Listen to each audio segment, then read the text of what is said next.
Apolline de Malherbe nous ouvre les portes de son château du XVIe siècle classé monument historique. Fidèle à BFM TV, la journaliste dénonce l'ignoble commerce de Shine avant de se réfugier dans son joyau familial. Passionnée d'art et d'histoire, ses parents ont acquis ce monument classé qui est devenu son havre de paix loin de l'agitation parisienne. Paris, Sarthe. Malgré les vagues de départ successives au sein des médias, Apolline de Malherbe reste un pilier inébranlable de BFM TV. Ce début de semaine, face à Roland Lescure, le ministre de l'économie, elle a une fois de plus fait preuve de sa rigueur. Et de son franc-parler en NHE accent aigu SITANT pas à dénoncer de manière cinglante le commerce immonde de la plateforme Shine. Épinglée pour la commercialisation de poupées à caractère PE accent aigu d'eau pornographique. Je voudrais vous interroger sur ces abominables poupées sexuelles vendues par Shine notamment ou par AliExpress. Des poupées ignobles pour adultes officiellement, à l'effigie ultra-réaliste de petites filles. Des poupées clairement pédopornographiques. Jusqu'à 4 h du matin cette nuit, elles étaient encore en vente sur les sites de ces plateformes. Quest ce qu'on fait a lancé la journaliste, confirmant une nouvelle fois son rôle d'antenne essentielle. Illustrant chaque semaine avec brio, Apolline de Malherbe sait aussi l'importance vitale de se ressourcer loin du tumulte médiatique parisien. Et son lieu de refuge est un secret bien gardé, teinté d'histoire et de noblesse.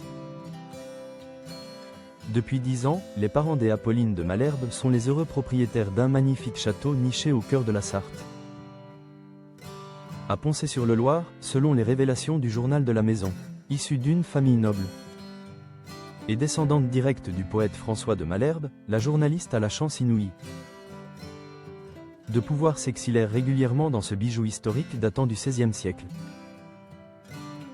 Ses parents, Guy de Malherbe, artiste peintre, et Marie-Hélène de la Forest d'Yvonne, galeriste. Passionnés d'art et de patrimoine, ont naturellement eu le coup de foudre pour ce trésor architectural unique. Le château est une merveille qui mêle avec élégance le style gothique et la Renaissance, ne laissant personne indifférent. Construit initialement par la famille Le Breton au XVIe siècle, le domaine a été agrandi au fil des années par ses différents propriétaires. Classée monument historique, cette magnifique propriété se distingue notamment par son édifice, qui n'a jamais été retouché, et son incroyable escalier sculpté datant de sa construction. Sa galerie à l'italienne, surplombée d'une terrasse, offre un spectacle architectural qui a dû en émerveiller plus d'un. D'ailleurs, ce trésor n'est plus totalement privé. En mars, Gala révélait que le château de Poncé était désormais ouvert au public. J'y vais régulièrement, avait assuré Apolline de Malherbe elle-même à Ouest France.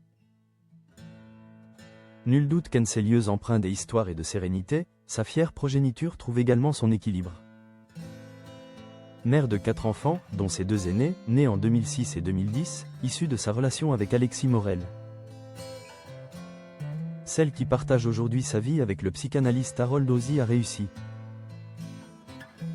à trouver un équilibre admirable entre sa carrière exigeante et sa vie privée intense.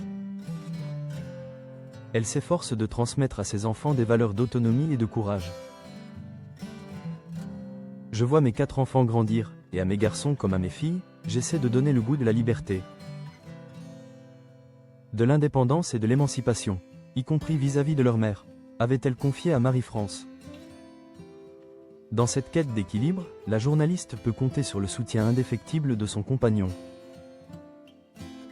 Harold Ozzi, salué par Apolline pour sa capacité à partager les charges émotionnelles et domestiques. Il est à l'écoute et sait sentir quand ça va ou ça ne va pas. Cela complète et équilibre notre quotidien à la maison. Avait-elle révélé à Gala, insistant sur l'importance primordiale du partage des tâches mentales. J'admire énormément cela chez celui dont je partage la vie, a-t-elle conclu, prouvant que son véritable succès réside autant dans sa carrière que dans le bonheur simple trouvé loin des caméras, au cœur de son joyau historique.